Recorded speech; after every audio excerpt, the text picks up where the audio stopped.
Wow, what did we think of that finale episode? Yeah. Isn't that the best?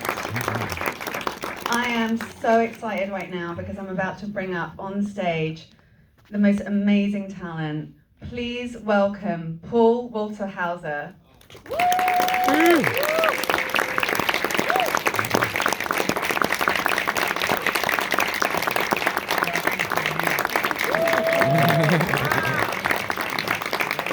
Hi, Paul. Thank you for coming out on the Sabbath, not on a Sunday. Good to see all of you. What a nice theater to watch it in. It's beautiful. Well, I want to introduce myself too. I'm Antonia Blythe, Senior Awards Editor at Deadline, and it is such an honor to have you here, Paul. I completely was obsessed with this whole story, the fact that it's true, your deep dive into such a complex, layered personality, and in such a way that we can't help but dig a little deeper and not just demonize him. So you've kind of given him a lot of nuance. Tell us a little bit about how you knew you wanted to approach him from the very beginning.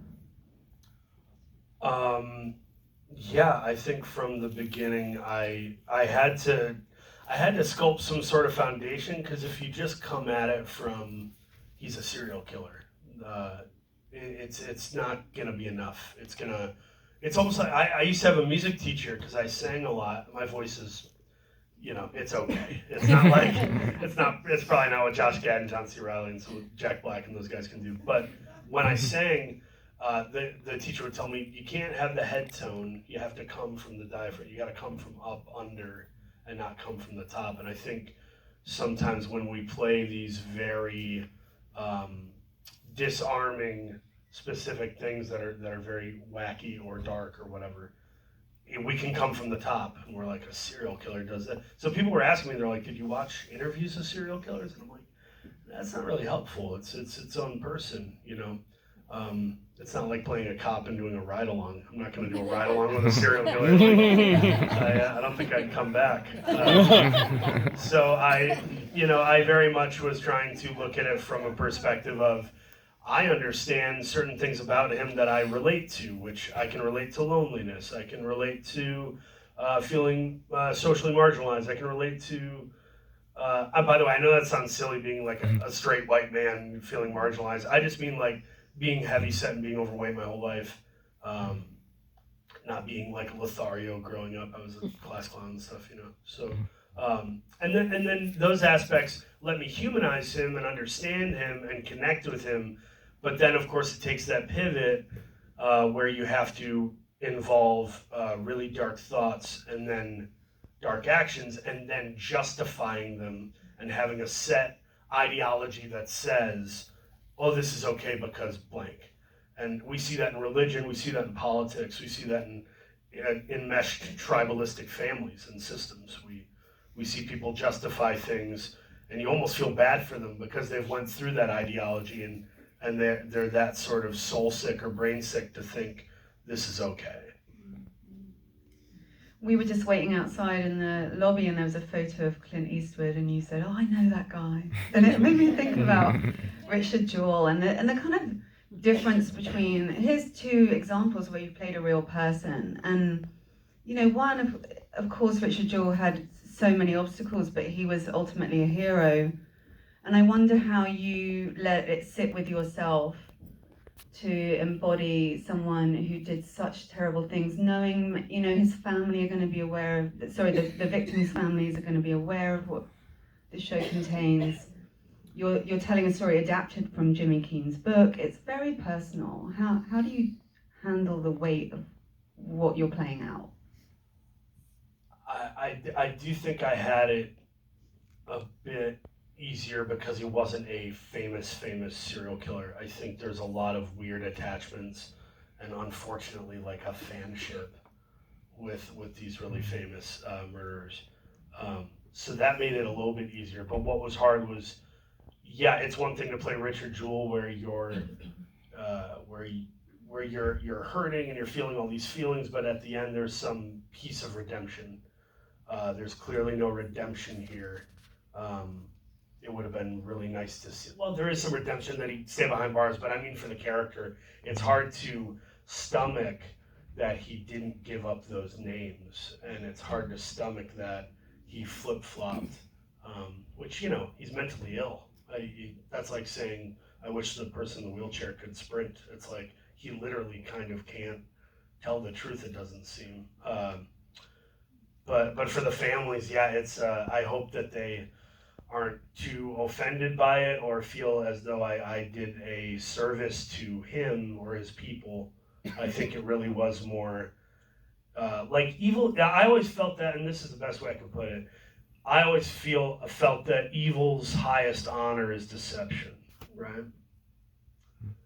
And I think that my job playing Larry, it's not too sure the show is entertaining, we get it, but my job is to humanize him, because in evil, we're going to humanize evil, and you're not going to know it's evil, and then you're going to kind of consent, and then you're going to get kind of comfortable, and then I'm going to stab you. Mm-hmm. So that's what Larry does in episodes 5 and 6 in particular. And we have to portray evil the same way we portray good, not to honor it, but so people know this is what it is. And, there are certain pieces of entertainment that I've felt were too unredemptive, and they kind of hurt my spirit. I really love, I think Ari Aster is brilliant, but I've been very vocal that at the AMC Grove, when I watched the movie alone or with a buddy, I forget, I think I was alone, just catching a movie to kill time. You got your phone at the Apple store or whatever across the way, and I left with like 3 or 4 minutes left in the movie, because there's a moment where it's so dark and unredemptive that my spirit, the same way that you feel like you're about to throw up from, you know how your saliva gets weird before you're about to vomit, that feeling. My spirit did that in the movie. Something in my spirit was like, get the fuck out of this theater. You're not feeling this. This is not good for you. So I try to portray evil in as real a way as possible, and really commit myself to those moments of Larry, knowing that I want people to deem him a monster. I should tell you, a friend of mine grew up with Trisha Reitler, one of the victims, and he saw Blackbird and found it very cathartic. Just to know what really went on, and to see a very real representation of the efforts that went into finding justice. That's really cool to hear. I wonder how the folks from that community feel about it, because it is such it's like losing a child.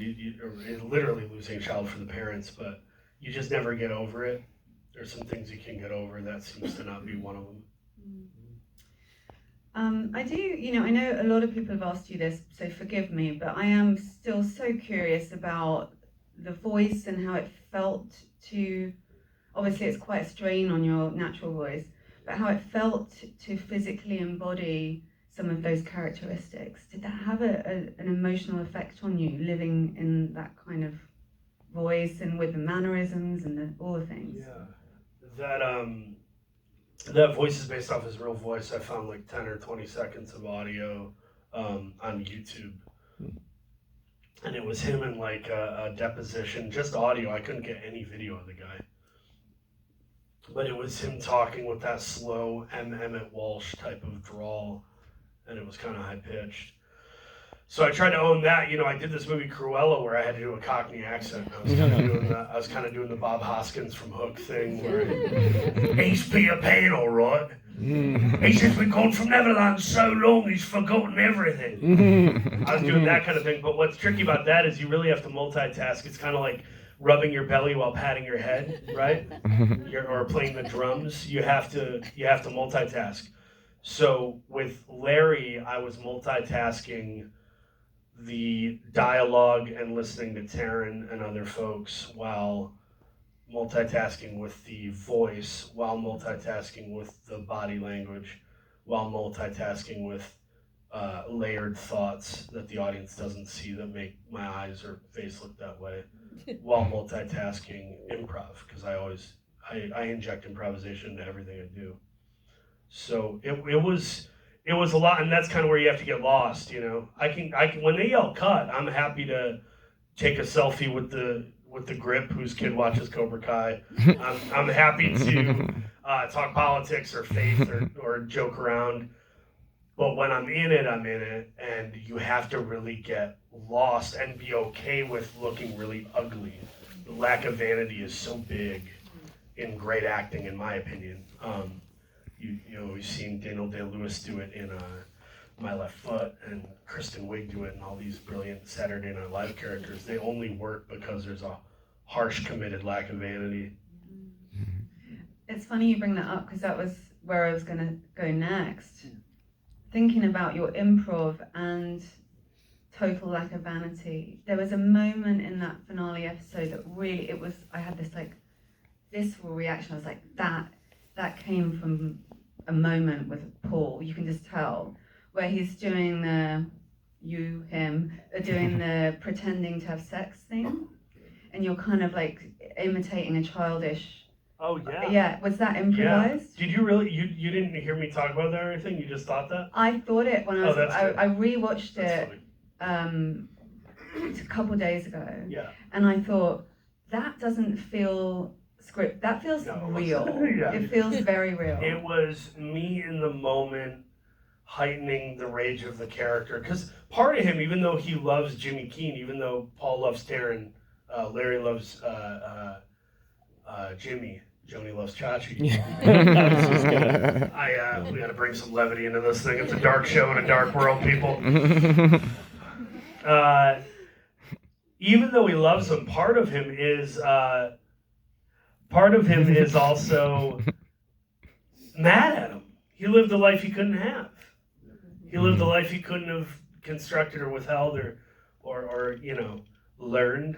He had the behaviors he couldn't learn. So that thing of like, I think Jimmy Keene says he had sex with 80 women or whatever in the script, and I have that moment where I go, 80? Are you kidding? That's real? So that's been festering in his brain. So I'm trying to say to him, oh, you make love to women? I do too, against their will, and I kill them. And then in that moment, like a warped child's interpretation of what sex is, he's beating his fists against his pelvis and his thighs. And then I stop at one point and I go, was that 80? And then I do it again. And was that 80 was very much him saying like we see the sarcasm, we see a little bit of the dark wit, and clearly like that rage is coming out in that moment. So yeah, that was the kind of thing that I thought just went with an instinct. Jack Nicholson once said, if you've got an instinct, go for it. It might be brilliant, and if it's not, take two. Very well said. Let's talk a little bit about the conversations you had with Dennis Lehane, who obviously adapted Jimmy Keene's book, essentially created the show, was the showrunner. What did he discuss with you going into this, and how much of it was something that happened, like your creation of Larry, how much happened in just on your own and in a kind of insular space? Yeah, there were some great conversations where Dennis is kind of like a master of psychology, I think, and he can get very invasive into the psyche of regular people and these extraordinarily broken people. So we had some conversations to kind of him kind of saying like, just so you know, it's almost like a coach, right? It's a coach prepping you on the game the next day, and he's like, this is the team, this is the weather on the day that we're playing, this is why this game matters, here are the statistics, here's what to look out for. He was just guiding the performance. He was never like, it was never like a dictatorship with ego and with fixed ideas. It was very much like, here is the landscape, here's what we're going for, now show me your interpretation. And kind of all the great directors I've worked with, or Dennis didn't direct, but it felt like he was a director. He was show running and he wrote. So all the great people I've worked with, I've been blessed to work with, like Craig Gillespie and Spike Lee and Clint Eastwood, as you said. They all do the same thing. They have very specific things they're going for, but then they let you play and interpret and live in it. And that's, as you know, you guys are actors, it's such a gift when somebody gives you that permission to play and permission to a safe space to also screw up sometimes. And I felt like Dennis gave me that. He's such a good writer though that there were some improv moments where he'd be like, "Yeah, don't do that," and I was like, "Fair enough, respect, I get it," but not in an icky way. Like there were some things he kept, some improv parts and improv lines that he kept in the show where I was like, "Oh, that feels like a sweet little compliment." Can you tell us some of them? Yeah, there was what did I say? There was a line that almost made the show that was in one of the cuts and then it got cut, where in the deposition with Greg Kinnear in the beginning of the show, I'm talking about running into these girls in the small town and I'm trying to like remain innocent and I say, it's like the movie American Graffiti. You just go around cruising and you run into people. And I thought that was I love that reference though, and he liked it at first too because it's saying this is a bygone era. He's looking back into the past at how men treated women, how youths interacted, etc. And that I thought that made sense because you never want to. It's different in a comedy because like a brilliant person like Vince Vaughn or Zach Galifianakis can improvise something psychotic in a comedy, and it's as good as anything you've seen in a comedy. But in a drama, you're a little more confined to the context and the reality of the moment rather than trying to get a joke in. So I had to figure out ways to still improvise while maintaining in the same story. But I think the beating my fists, the next day I woke up and there were two giant like baseball-sized bruises on my inner thighs, like beating the fists against my legs. At the end, when I told the director, I was like, dude, just give me one take at the end where I can kind of exercise the demon and get it out of me. And that was the take they used where I'm just spouting off awful things and freaking out. And that was like a moment of blind rage for the character / me. I was also in a dark place when I shot the show. I really was in a horrible personal place where I was just felt like I was, in hindsight, I realized I was just being abundantly selfish and self-absorbed and just was kind of letting the darkness take over me. And now I look back on that and go, good for the character, but bad for the person. And I try to tell younger actors too who are coming up, I'm like, you don't have to be a dark person to play dark roles. Like, don't think that you need to go hanging out on Skid Row at night to play the guy who's on Skid Row. Like, take self-love and self-care is so important, and I've only recently learned how vital that is to you and your loved ones, And that's called a rant. And that's called being tangential. Super relevant in my book, though. I mean, I think it's really valuable to be vulnerable the way you just were talking about, the reality of where you were at in your personal life. Because people don't get vulnerable like that, and they don't tell you the truth. So I appreciate that. I also wanted to ask you, Jimmy Keen's book obviously inspired the show. Was he around? Did you talk to him? Was he on the set? Jimmy did some set visits, but it's so tough. We're grateful for what he did back in the day and how he was courageous enough to step into that situation and see it to completion. But having said that, it's tough when you have one of the co-authors of the book who also lived it on set. It could become him trying to make his version of the show. And we're adapting, it's not that. So it was more of a friendly thing of him coming in, visiting for a few days, informing us with pieces of the truth he recalls, and then we gave him a little, I say we, I wasn't in charge of it, but we the show gave him a cameo where he's one of the people dragging Taryn to isolation in that 6th episode. Oh, sure. Oh wow, I didn't know that. That's interesting. It's a good little wink. So of course, Taryn and you, the relationship, the chemistry, the believability of their connection is really the backbone of how this story plays out. talk a little bit, if you can, about how you built that with him. I know that you as an actor consider it very important building those relationships and those connections. Yeah, for me it is. I don't know how other actors encounter that or how they treat it, but I very much. I just find that if I'm friends or friendly with someone offset and we're able to bond in some way, we end up having better work on screen.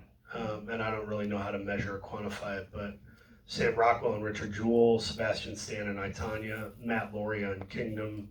Um, uh, there's just been so many great relationships on screen that really were nurtured off screen. So with Taryn, I remember the first night we hung out, we were at the time a year and 3 months sober, but at the time we were drinking pretty heavily, and I was trying to show him how committed I was and how much I loved him, and I put a cigarette out on my arm. And he was like, "No, mate, what are you doing?" He's such a sweet, proper. He's such a I don't know. He's a better person than me. But he and I bonded very quickly, and we both had some darkness and had some tough things we were going through, and you trauma bond too. But I think he and I were looking at like I know there are many men who are way more famous than me who could have played Larry. Like Jesse Plemons can pick up a few boxes of donuts and go crush it. I love it. I love that guy. There are just guys, Paul Dano, Matt Damon, whatever. Like there are people that can go do that job. So for me, I really took it as like, you cannot lose. You cannot fumble this ball. You have to give it every single piece of you, which in hindsight I did too much of. But I'm happy with the performance, and I think he and I looked at it like this is a transition for us where he had been kind of, I had been kind of the Ophi sidekick.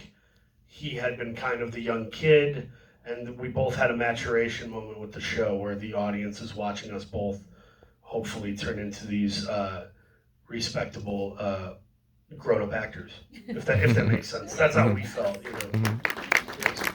But he and I had conversations about that, like sometimes we feel underrated or we're getting beat out by these other guys. Like, even when you're killing it, Rocket Man, I mean, for goodness sake. Like, even when you're killing it, you still have other guys you're competing against and losing against or whatever the thing is. I had Taryn on my podcast and we got quite emotional talking about Ray Liotta. I believe you only had that one interaction. We see at the beginning of the finale episode the dream sequence, which is just the creepiest sequence. Yeah. Doesn't that sequence feel like a real nightmare? Yeah. There's something about nightmares, and I've never seen it portrayed the way we did it, where the fragmentation, the nonsensical nature of it, that broken chronology and the idea of like evil not even making sense, just evil abiding. I feel like it's a little piece of hell on earth when you have a dream like that, and I think they captured it brilliantly. Totally, the way the camera kind of pans in on the uniform and it's that twisted perception. It was perfectly done. Yeah, chilling. But yeah, no, Ray Liotta. I mean, I grew up watching the guy. I haven't seen all his films, which annoys me, but I'm also grateful because now I get to go back and discover even more brilliant he was. But as a kid, Field of Dreams, Goodfellas, Karina, like there were roles that I watched that meant a lot to me, and I always loved him. There was something endearing about him, like the tough guy, but with these soft eyes, And then as I got older, he played so many baddies, Narc, The Place Beyond the Pines. Then you see him be so funny and real in Marriage Story. Like, he really was deeply versatile.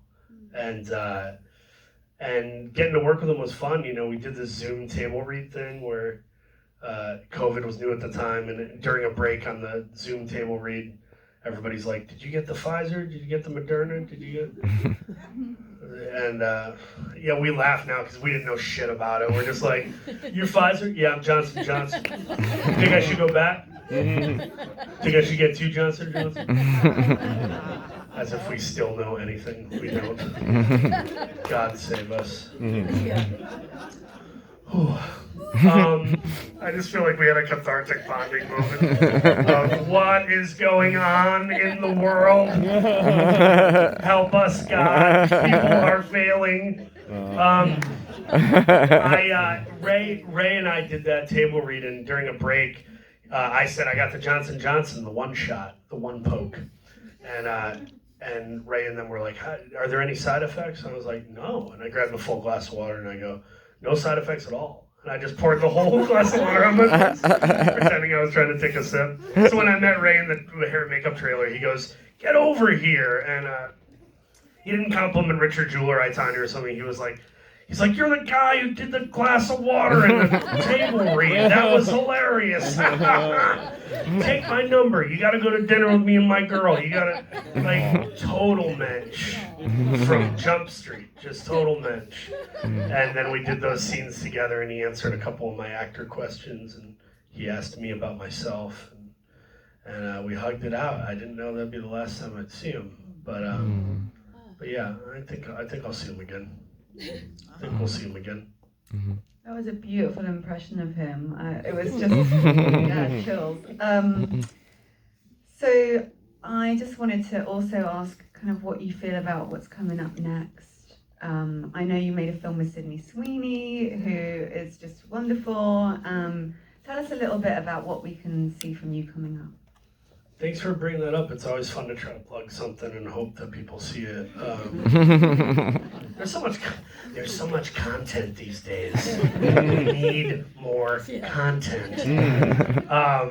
I think I did this animated film at Netflix that I can't really talk about yet because it hasn't been announced. But like getting to do a lead voice in an animated thing is like that was on my bucket list as an actor. Did an indie film with Sydney Sweeney at Bronze Studios called National Anthem. That'll hopefully be out later this year. My wife and I are getting to watch it tomorrow morning at WME at like 9:30 in the morning, and we're so stoked. I'm trying to temper my expectations. It's hard because we had a good time shooting, and I love the screenplay. And I get to play kind of a sweet, normal person, which I don't always get to do. I did 8 or 10 episodes of The After Party Season 2. That'll be out this spring on Apple. Nice. I may or may not have done something for a new Peacock show, which I don't think I can talk about that either. And what was the other thing? I got a little bit part in my buddy's movie. I shouldn't talk about that either. A lot of it's like little bitty fun things. It's not. I don't have my next big thing, unfortunately. But I've learned to not try to control. Every gift I get is from above. It's my job to steward it and try to honor and commit to it and do it well. So I'm just waiting for the next freak of nature or maybe a sweet guy. We'll see.